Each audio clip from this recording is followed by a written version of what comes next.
खोचत मगी पाव पीरकांदा ngasi की video जी hosiery ngasi अखोइना चत्तोइसे हजिक Agartala लांझनगनी अना हजिक लेरिबा station से आजमपुर आजमपुर है मैं खंगनबा बांग्लादेश के आजमपुर है स्टेशन असिदगी आगरतला से मिनिट 10 रोम चंगनी सिदई चटपसिदा आगरतला चंगबसिदा आजमपुर है मफम से सिलेटे लागसु आजमपुर कुंब यानी अदुगा ढाकादैसु आजमपुर ngasi लाक्चरीसे ढाकादैनी ढाकादै लाकांदा अना ढाका चलुबसे वीसा लौब चलुबनी अगी पासपोर्ट कलेक्ट तौबा अनौबा मफमदु चटपैदमक्ता वीसा चंगनी अदुना आई पासपोर्ट कलेक्ट तौजरुबनी कलेक्ट तौरकांदा आई ढाकादगी आजमपुर से लाक्चबा ट्रेन दा ऐसे आसिकी मनिंगी ट्रेन सिदनी आइना लाक्चरीसे अजी ट्रेन दा कुंबकांदा आसि अजी अखोय आगरतला आखौरा बॉर्डर दा चलनी अजी अजी आइना लेरिसी गेस्ट हाउस तनी असिदा आई ngarang लाकपनी दा हजी अमुक कनोदा थोकनी आगरतला एयरपोर्ट चलकांदा आगरतला एयरपोर्ट तगी आइगी मंगागा मिनिट निफु मंगागी फ्लाइट नि मंगागा मिनिट निफु मंगाई फ्लाइट से फाबै तमक हजी थोनी आई थोकांदा मैम जेंगसी मथंग आई दुम अपडेट बिजरके अदुगा फ्लाइट से आगरतला दगी कलकत्ता चतोनी कलकत्ता दई मो बैंकॉक पाइदोनी इंडिगो एयरलाइंस की अना फ्लाइट कक्चरीबा इंडिगो एयरलाइंस करी कखिमो नत्रगा फ्लाइट के चीप प्राइस दा फंगनबगी मेथड सिंग दो मैम शेयर तौजरके मथंग कनोदे यौरे आगरतला एयरपोर्ट हजी लेरी अदुदगी हजिक अखोई बोर्डिंग पास लौरनी सिदगी कलकत्ता पाइदोनी सिदगी कलकत्ता पाइबसिदा मोय सिक्योरिटी चेक से इमिग्रेशन जी सिदा तौदोइरा नत्रगा कलकत्ता तौदोइरा इदु मथंग हाइजरके सिदगी कलकत्ता पाइदोइसे डोमेस्टिक होना पाइगदौ माले अदुना मैम दम शेयर तौजरके बोर्डिंग पास लौरकांदा सिक्योरिटी चेक की तमत चगन मथंग इदु अपडेट बिजरके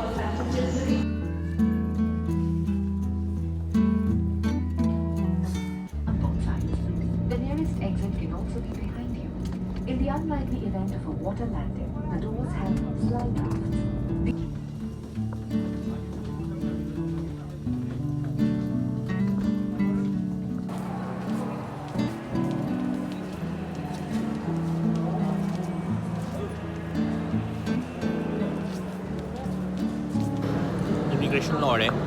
इमिग्रेशन लॉरे कांदा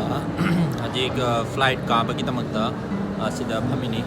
अदु इमिग्रेशन लोयबदा अइना ngasai शेयर तौनिंबा हाबदि इन्फॉर्मेशन खरा शेयर तौनिंबा मैमदा अदु हिंदु शेयर तौजरके ngasai आगरतला दे तोंगपा मतमदा आगरतला दा बोर्डिंग पास लौबदा हाबदि चंगबगा बोर्डिंग पास लौबदा अदुदा आगरतला गे बोर्डिंग पास पीरिबा मोइगे एम्प्लॉई स्टाफ सिंगना वीसा दो चेक तौई वीसा दो करी कमाइना इनी मोइना फजना चेक तौई अदुगा मथंगदा चेक तौरिदुना मोइना एगी फ्लाइट टिकेट चेक तौरे अदुदगी रिटर्न फ्लाइट टिकेट छु पीवाइना रिटर्न फ्लाइट टिकेट की कॉपी मसु मनबम चांगे रिटर्न फ्लाइट टिकेट की कॉपी दो मोय चेक तौना छु जेंग अदुइदो अवेलेबल ओइब्रा ओइद्रा नत्रगा चुमद्रा हाबदो अदुना मैम करीगुंबा बांग्लादेश ते इंडिया ओरगा बैंकॉक चटबा ओरगदी सिंगसे इन डॉक्यूमेंट मैम से कलेक्ट तौबिरगा फजन तौना थंबि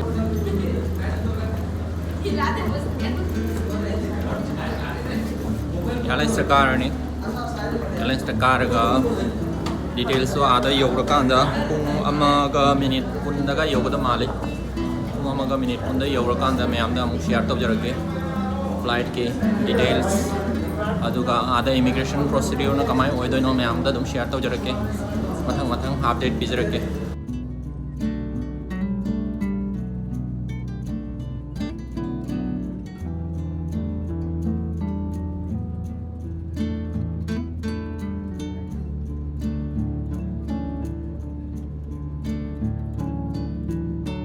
मैमदा बैंकॉक द वेलकम तौजरी बैंकॉक द थुंगे बैंकॉक द थुंगकांदा हजिक बैंकॉक की टाइम अमगा मिनिट 10 फ्लाइट लैंड तौरे हजिक मांगदा चलकांदा इमिग्रेशन लोइसल्लानी इमिग्रेशन लोइसल्लागा सिम कार्ड मा लेदबा यारोय सिम कार्ड दो लेबै तमक्ता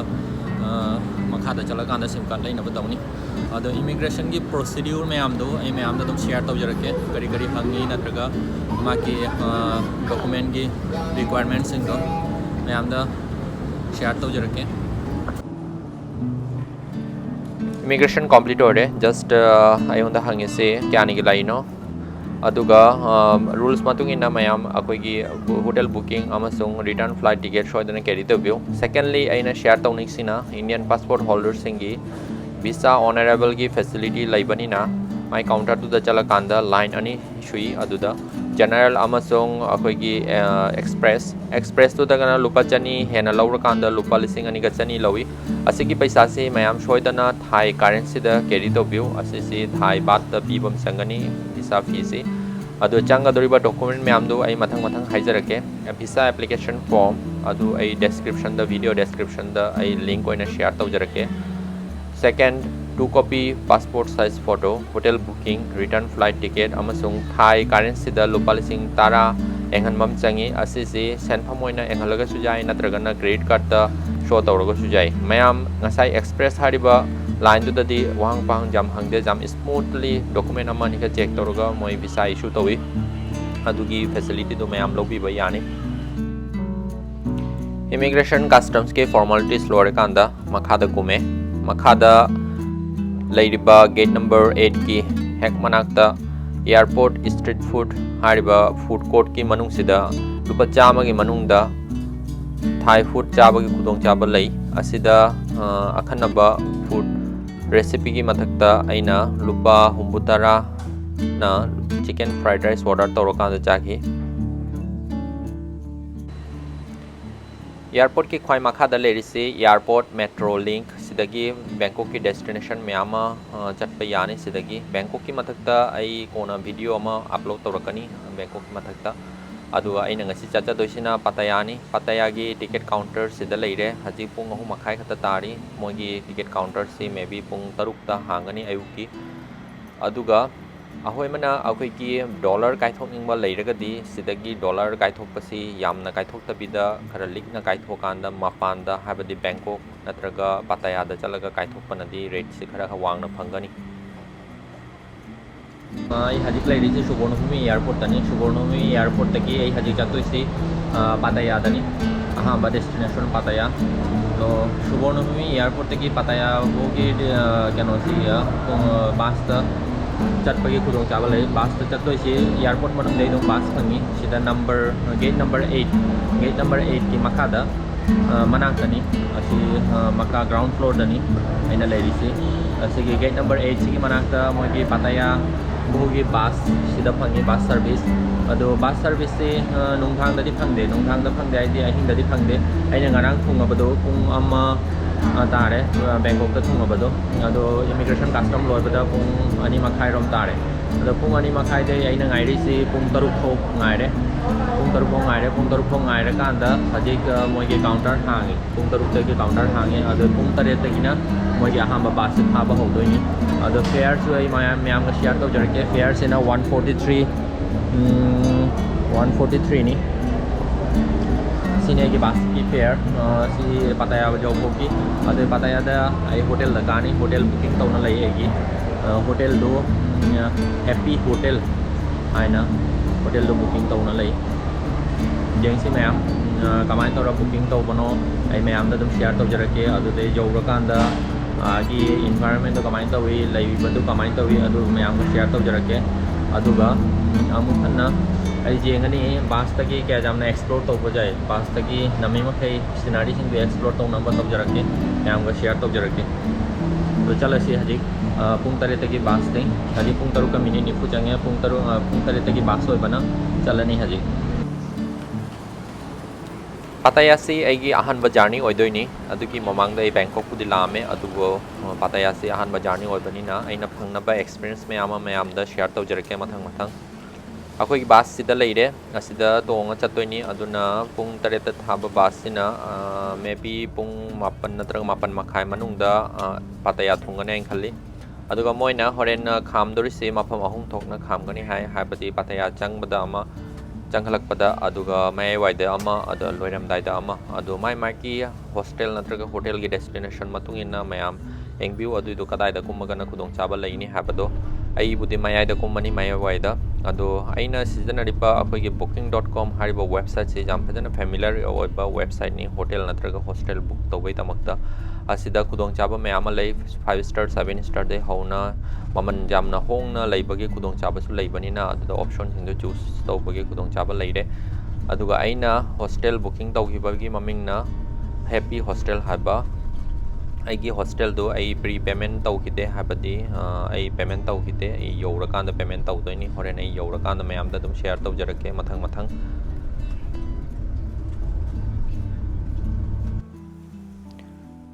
ꯄꯇꯌꯥ ꯌꯧꯔꯦ ꯄꯇꯌꯥ ꯌꯧꯔꯀꯥꯟꯗ ꯑꯁꯤꯗꯒꯤ ꯍꯧꯖꯤꯛ ꯃꯣꯏꯒꯤ ꯁꯤꯗ ꯑꯩꯈꯣꯏꯒꯤ ꯃꯣꯇꯣꯔ ꯕꯥꯏꯛ ꯔꯥꯏꯠ ꯇꯧꯕꯒꯤ ꯌꯥꯝ ꯐꯖꯅ ꯁꯤꯗ ꯁꯥꯔꯚꯤꯁ ꯂꯩꯕꯅꯤꯅ ꯑꯩ ꯃꯣꯇꯣꯔ ꯕꯥꯏꯛ ꯔꯥꯏꯠ ꯇꯧꯔꯀꯥꯟꯗ ꯑꯁꯤꯗꯒꯤ ꯂꯨꯄꯥ 50 ꯄꯤꯔꯒ ꯑꯩꯒꯤ ꯍꯣꯁꯇꯦꯜ ꯐꯥꯎ ꯌꯧꯔꯦ ꯍꯣꯁꯇꯦꯜꯗ ꯁꯤꯒꯤ ꯍꯣꯁꯇꯦꯜꯅꯤ ꯍꯣꯁꯇꯦꯜꯁꯤꯗ ꯐꯦꯁꯤꯂꯤꯇꯤꯁꯤꯡꯁꯤ ꯀꯃꯥꯏꯅ ꯇꯧꯏ ꯍꯥꯏꯕꯗ ꯁꯤꯁꯤꯅ ꯑꯩ ꯀꯣꯟꯅ ꯃꯌꯥꯝꯗ ꯑꯗꯨꯝ ꯁꯦꯌꯔ ꯇꯧꯖꯔꯛꯀꯦ ꯃꯊꯪ ꯀꯔꯤ ꯀꯃꯥꯏꯅ ꯃꯣꯏꯒꯤ ꯐꯦꯁꯤꯂꯤꯇꯤ ꯃꯅꯨꯡꯒꯤ ꯏꯟꯚꯥꯏꯔꯟꯃꯦꯟꯅ ꯀꯃꯥꯏꯅ ꯇꯧꯏ ꯍꯥꯏꯕꯗꯣ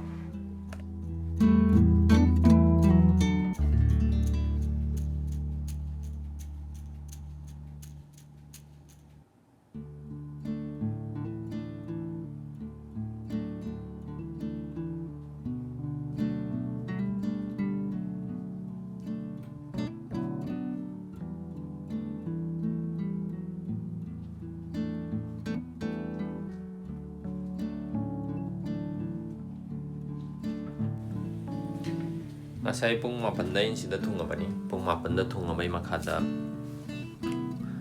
ꯑꯩ ꯐ꯭ꯔꯦꯁ ꯑꯣꯏꯅ ꯈꯣꯠꯅ ꯏꯔꯨ ꯃꯥꯏꯊꯊꯣꯛꯅ ꯉꯥꯛ ꯇꯨꯝꯊꯔꯨꯔꯦ ꯑꯗꯣ ꯍꯣꯁꯇꯦꯜꯒꯤ ꯚ꯭ꯌꯨꯁꯦ ꯃꯌꯥꯝꯗ ꯁꯦꯌꯔ ꯇꯧꯖꯔꯛꯀꯦ ꯁꯤ ꯍꯣꯁꯇꯦꯜꯁꯤ ꯌꯥꯝꯅ ꯕꯖꯦꯠꯇ ꯂꯥꯛꯑꯒ ꯍꯥꯏꯕꯗꯤ ꯄꯩꯁꯥ ꯂꯤꯛꯅ ꯂꯥꯛꯑꯒ ꯁꯤꯗ ꯂꯩꯕꯒꯤ ꯈꯨꯗꯣꯡꯆꯥꯕ ꯂꯩꯕꯅꯤꯅ ꯑꯁꯤꯒꯨꯝꯕꯗ ꯂꯩꯕꯅ ꯐꯩ ꯁꯣꯂꯣ ꯅꯠꯇ꯭ꯔꯒ ꯑꯩꯈꯣꯏꯒꯤ ꯕꯖꯦꯠ ꯇ꯭ꯔꯥꯚꯦꯜꯒꯤꯗꯃꯛꯇ ꯍꯥꯏꯕꯗꯤ ꯄꯩꯁꯥ ꯂꯤꯛꯅ ꯀꯣꯏꯕ ꯌꯥꯕꯒꯤꯗꯃꯛꯇ ꯁꯨꯝꯕ ꯍꯣꯁꯇꯦꯜꯁꯦ ꯌꯥꯝꯅ ꯁꯤꯀ꯭ꯌꯨꯔꯅꯤ ꯄ꯭ꯔꯣꯕ꯭ꯂꯦꯝ ꯅꯠꯇꯦ ꯃꯄꯥꯟꯗꯗꯤ ꯌꯥꯝ ꯁꯤꯀ꯭ꯌꯨꯔꯅꯤ ꯑꯗꯨ ꯁꯤꯀ꯭ꯌꯨꯔꯒꯤꯗꯃꯛꯇ ꯁꯤꯗ ꯂꯣꯀꯔ ꯂꯩꯔꯤ ꯂꯣꯀꯔꯁꯤ ꯃꯅꯨꯡꯗ ꯕꯦꯒ ꯃꯊꯧ ꯇꯥꯕ ꯄꯣꯠꯇꯨ ꯃꯊꯧ ꯇꯥꯕ ꯑꯩꯈꯣꯏ ꯗꯣꯀꯨꯃꯦꯟ ꯅꯠꯇ꯭ꯔꯒ ꯃꯊꯧ ꯇꯥꯕ ꯄꯣꯠ ꯃꯌꯥꯝꯗꯣ ꯁꯤꯗ ꯊꯝꯒꯗꯕ ꯑꯗꯨꯒ ꯃꯥꯒꯤ ꯁꯤꯗ ꯁꯣꯒ ꯀꯤꯒ ꯁꯣ ꯌꯥꯎꯔꯤꯁꯦ ꯁꯣ ꯄꯥꯟꯊꯜꯂꯀꯥꯟꯗ ꯑꯗꯨꯝ ꯊꯝꯕ ꯌꯥꯏ ꯑꯗꯨꯗꯒꯤ ꯑꯩꯅ ꯂꯩꯖꯔꯤꯕ ꯑꯩꯅ ꯕꯨꯛ ꯇꯧꯖꯔꯤꯕ ꯐꯃꯨꯡꯁꯤ ꯁꯤꯁꯤꯅꯤ A3 ꯁꯤꯅꯤ ꯃꯊꯛꯇ ꯑꯣꯏꯅ ꯕꯨꯛ ꯇꯧꯖꯔꯦ ꯃꯊꯛꯇ ꯑꯣꯏꯅ ꯄꯤꯔꯦ ꯃꯣꯏ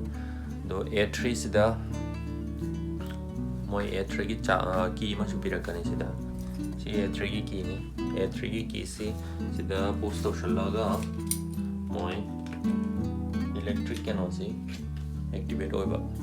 ꯑꯗꯨ ꯅꯠꯇꯗꯤ ꯑꯦꯛꯇꯤꯚꯦꯠ ꯑꯣꯏꯗꯕ ꯃꯅꯨꯡꯒꯤ ꯆꯥꯔꯖꯤꯡ ꯄꯣꯏꯟꯠꯒꯨꯝꯕ ACꯒꯨꯝꯕ ꯑꯣꯟ ꯑꯣꯏꯕ ꯇꯥꯔꯗꯤ ꯁꯤꯒꯤ ꯀꯤꯁꯤ ꯄꯨꯁ ꯇꯧꯕ ꯑꯃ ꯆꯪꯉꯤ ꯑꯗꯣ ꯁꯤꯒꯤ ꯍꯣꯁꯇꯦꯜꯁꯤ ꯑꯗꯨꯝ ꯐꯩ ꯕꯖꯦꯠꯇ ꯍꯥꯏꯕꯗꯤ ꯄꯩꯁꯥ ꯂꯤꯛꯅ ꯌꯥꯝꯅ ꯅꯤꯠ ꯑꯦꯟ ꯀ꯭ꯂꯤꯟ ꯑꯣꯏꯕ ꯍꯣꯁꯇꯦꯜꯅꯤ ꯃꯄꯥꯟꯗꯁꯨ ꯐꯝꯕꯒꯤ ꯈꯨꯗꯣꯡꯆꯥꯕꯁꯨ ꯂꯩ ꯃꯄꯥꯟꯗ ꯑꯩꯈꯣꯏꯒꯤ ꯁꯣꯐꯥꯒꯨꯝꯕ ꯊꯥꯅ ꯂꯩ ꯃꯄꯥꯟꯗ ꯐꯝꯕꯒꯤ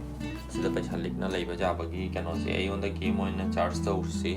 ꯅꯨꯃꯤꯠ ꯅꯤꯅꯤꯗ ꯂꯨꯄꯥ 710 ꯁꯤꯒꯤ ꯄꯩꯁꯥꯅ ꯑꯗꯨꯕꯨ ꯁꯤꯒꯤ ꯄꯩꯁꯥꯅ ꯂꯨꯄꯥ 710 ꯃꯣꯏꯅ ꯍꯥꯞꯄꯛꯏꯁꯤ ꯂꯨꯄꯥ 100 ꯍꯥꯞꯄꯛꯏ ꯂꯨꯄꯥ 100도 ꯆꯥꯔꯖ ꯇꯧꯔꯛꯏꯗꯣ ꯃꯣꯏ ꯍꯟꯗꯣꯔꯛꯀꯗꯕ ꯃꯥꯜꯂꯤ ꯑꯗꯣ ꯀꯤ ꯁꯦꯀ꯭ꯌꯨꯔꯤꯇꯤꯒꯤꯗꯃꯛꯇ ꯃꯣꯏ ꯊꯝꯕꯅꯤ ꯑꯗꯣ ꯂꯨꯄꯥ 710ꯅ ꯅꯨꯃꯤꯠ ꯅꯤꯅꯤ ꯂꯩꯕ ꯌꯥꯕ ꯍꯥꯏꯕꯁꯤ ꯃꯄꯥꯟꯗ ꯊꯣꯛꯑꯀꯥꯟꯗ ꯌꯥꯝꯅ ꯆꯤꯞ ꯑꯣꯏꯔꯕꯅꯤ ꯑꯗꯣ ꯃꯌꯥꯝ ꯆꯨꯁ ꯇꯧꯕꯤꯌꯨ ꯍꯥꯏꯕꯗꯤ ꯃꯄꯥꯟꯗ ꯀꯣꯏꯕ ꯊꯣꯛꯄ ꯂꯩꯔꯒꯗꯤ ꯁꯣꯂꯣ ꯇ꯭ꯔꯥꯚꯦꯜ ꯇꯧꯔꯨꯕ ꯑꯣꯏꯔꯒꯗꯤ ꯅꯠꯇ꯭ꯔꯒ ꯅꯨꯄꯥ ꯉꯥꯛꯇ ꯇꯧꯔꯁꯨ ꯁꯨꯝꯕ ꯕꯦꯠꯁꯤ